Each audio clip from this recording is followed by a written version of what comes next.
சற்று முன் திமுகவில் இணைந்தார் ம.ப. பாண்டியராஜன். ஸ்டாலின் கொடுத்த மிக உயர்ந்த பதவி அதிர்ச்சியில் எடப்பாடி.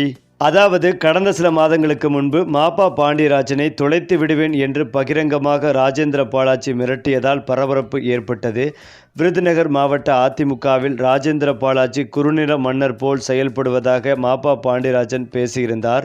இந்த நிலையில்தான் இதற்கு பதிலடி கொடுத்து சிவகாசியில் நடந்த அதிமுக செயல் வீரர்கள் கூட்டத்தில் பேசிய முன்னாள் அமைச்சர் ராஜேந்திர பாலாஜி, நீ செய்வதெல்லாம் பார்த்து கொண்டே இருக்க நான் என்ன கிறுக்கனா பைத்தியக்காரனா அல்ல, தொலைத்து விடுவேன். கட்சியை காட்டி கொடுத்தவர்தான் ம.ப. பாண்டியராஜன். எனக்கு வரலாறு உள்ளது, உனக்கு என்ன வரலாறு இருக்கு? அதிமுகவில் நான் குறுநில மன்னர் தான். எனக்கு பின்னால் உள்ள அதிமுக தொண்டர்கள் வாள் ஏந்திய படை வீரர்கள். என்னை பற்றி பேச வேண்டுமென்றால் விருதுநகரில் வைத்து பேச வேண்டும். சென்னையில் சென்று ஏன் பேசுகிறார் ம.ப. பாண்டியராஜன்? வெற்றி வந்தாலும் தோல்வி வந்தாலும் அதிமுக இயக்கத்தில்தான் இருப்பேன். அதிமுகவிற்கு உள்ளேயும் வெளியேயும் இருந்து இபிஎஸ்சிக்கு குளிப்படுக்கும் வேலை நடைபெற்று வருகிறது. அதேபோல விருதுநகர் மாவட்ட அதிமுகவில் என்னை மீறி யாரும் எதுவும் செய்ய முடியாது. அதிமுகவை வாழ வைக்க எந்த நிலைக்கும் நான் செல்வேன். எடப்பாடிக்கு எதிராக யார் வந்தாலும் அறிவால் துப்பாக்கி ஏந்தி நிற்பேன். உன்னால் முடியுமா? மாவட்ட செயலாளராக நான் இருக்கும்போது ம.ப. பாண்டியராஜனுக்கு சால்வை அணிவித்ததால் விட்டுவிடுவேனா? பல கட்சிக்கு சென்று விட்டு வந்த ம.ப. பாண்டியராஜனுக்கு சால்வை அணிவித்ததால் நிர்வாகி கன்னத்தில் அறைந்தேன் என்று கூறினார் ராஜேந்திர பாலாஜி. இந்த நிலையில்தான் இந்த சம்பவம் கூட்டத்தில் பரபரப்பை ஏற்படுத்தியது. அதன் பிறகு முன்னாள் அமைச்சர் ம.ப. பாண்டியராஜன் அதிமுக பொதுச் செயலாளர் எடப்பாடி பழனிசாமி அவர்களை நேரில் சந்தித்து ராஜேந்திர பாலாஜி மீது புகார் தெரிவித்தார்.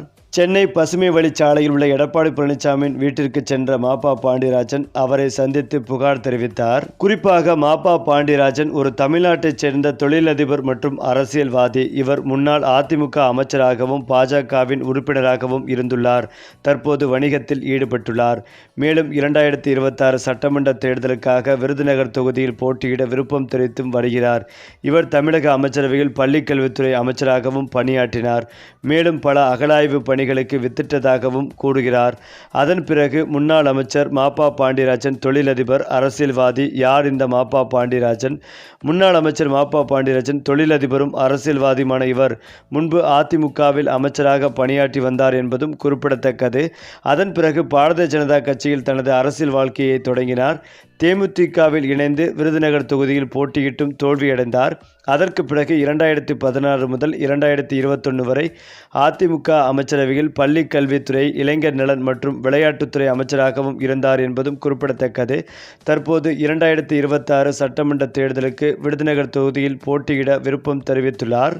மேலும் வருகின்ற 2026 சட்டமன்ற தேர்தலை முன்னிட்டு தமிழக அரசியல் களம் சூடுபிடித்திருக்கிறது. கட்சிகளுக்கு இடையே மோதல் என்பதை தாண்டி கட்சிகளுக்குள்ளேயே மோதல் வந்திருக்கிறது. அந்த வகையில் விருதுநகரில் முன்னாள் அமைச்சர்கள் ராஜேந்திர பாலாஜி, ம.ப. பாண்டியராஜன் இடையே மீண்டும் முட்டல் மோதல் எழுந்திருக்கிறது.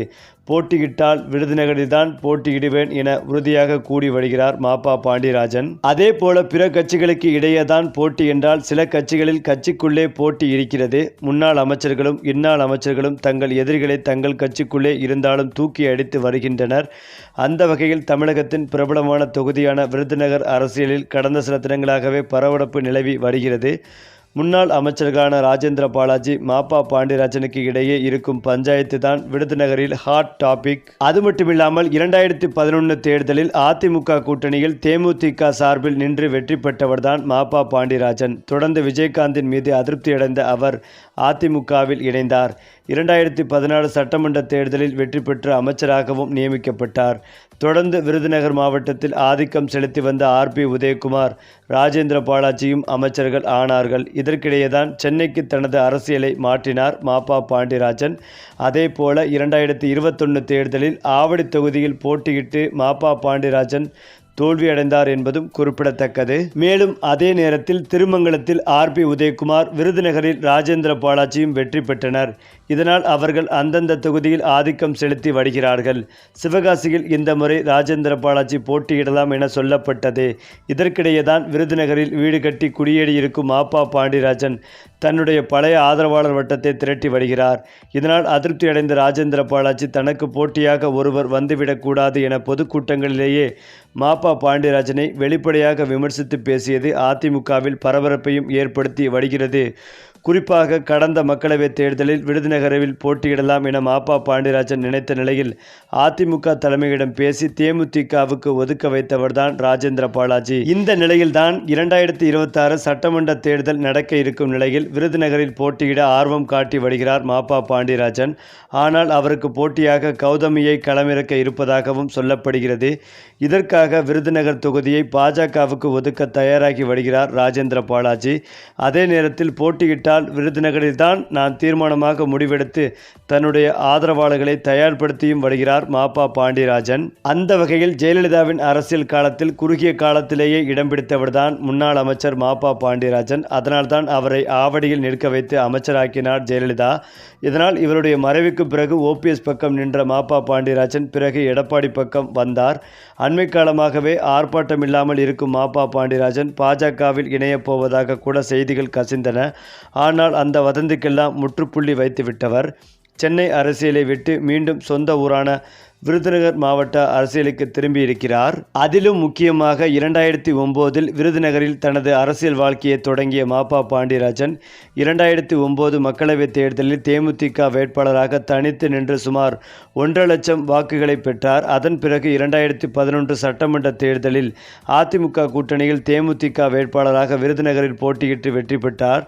2013 விஜயகாந்திற்கும் ஜெயலலிதாவுக்கும் இடையில் மோதல் வெடித்த சமயத்தில் தேமுதிக எம்எல்ஏக்கள் 9 பேர் அதிமுக ஆதரவு நிலைப்பாட்டை எடுத்தார்கள். அவர்களில் ஒருவர் மாப்பா பாண்டியராஜன். அந்த 9 பேரில் மாப்பா பாண்டியராஜனுக்கு மட்டுமே 2016 தேர்தலில் வாய்ப்பளித்த ஜெயலலிதா அமைச்சரவையிலும் இடமளித்தார் என்பதும் குறிப்பிடத்தக்கது. ஜெயலலிதா மறைவுக்கு பிறகு ஓபிஎஸ் பக்கம் சென்ற ஒரே அமைச்சர் மாப்பா பாண்டியராஜன் மட்டும்தான். அதனால்தான் 6 மாதத்தில் அமைச்சர் பதவியை இழந்தார் என்பதும் குறிப்பிடத்தக்கது. குறிப்பாக எடப்பாடியும் ஓபிஎஸும் இணைந்த போது மீண்டும் அமைச்சரானார் மாப்பா பாண்டியராஜன். ஆனால் 2021 மீண்டும் ஆவடியில் போட்டியிட்ட இவரால் கரையேற முடியவில்லை. மீண்டும் அதிமுகவில் ஓபிஎஸ் இபிஎஸ் பிளவு வெடித்த போது இபிஎஸ் பக்கமே நின்று கொண்டார் மாப்பா பாண்டியராஜன். ஆனால் ஓபிஎஸ் பக்கம் போய் வந்தவர் என்பதால் மாப்பாவுக்கு கட்சியில் பழைய முக்கியத்துவம் இல்லாமல் போனது. இதனால் அரசியல் நடவடிக்கைகளை ஒதுக்கி வைத்துவிட்டு தொழிலில் கவனம் செலுத்த ஆரம்பித்தார் மாப்பா பாண்டியராஜன். மக்களவைத் தேர்தலில் விருதுநகர் தொகுதியை எதிர்பார்த்து காத்து கொண்டிருக்கிறார். இந்த நிலையில்தான் மீண்டும் ராஜேந்திர பாலாஜிக்கும் மாப்பா பாண்டியராஜனுக்கும் இடையே மோதல் போக்கு நிலவி வருகிறது. இந்த மோதலுக்கு முடிவு கட்டாமல் இன்னும் இழுத்தடித்து வருகிறார் எடப்பாடி. மேலும் எடப்பாடி ராஜேந்திர பாலாஜிக்கு ஆதரவு தெரிவித்து வருவதால் மன வருத்தத்திலிருந்த மாப்பா பாண்டியராஜன் இந்த அதிமுகவும் வேண்டாம் பாஜகவும் வேண்டாம் என்ற முடிவெடுத்து விரைவில் கட்சியிலிருந்து விலகி திமுகவில் இணைய முடிவெடுத்துள்ளார். இதற்காக முதலமைச்சர் ஸ்டாலின் அவர்களை நேரில் சந்தித்து அதிகாரப்பூர்வமாக மாப்பா பாண்டியராஜன் திமுகவில் இணைவார் என்றும் எதிர்பார்க்கப்பட்டு வருகிறது. இந்த தகவல் அதிமுக தலைமையான எடப்பாடி அவர்களை அதிர்ச்சி அடைய வைத்து வருகிறது. சரி, இப்போ நீங்கள் சொல்லுங்கள், திமுகவில் இணைந்த மாப்பா பாண்டியராஜன் பற்றிய உங்களுடைய கருத்துக்களையும் உங்கள் கமெண்ட்டில் சொல்லுங்கள். மேலும் இந்த வீடியோ உங்களுக்கு பிடித்திருந்தால் லைக் பண்ணுங்கள், ஷேர் பண்ணுங்கள், மறக்காமல் நம்முடைய சேனலை சப்ஸ்கிரைப் பண்ணிக்கங்க.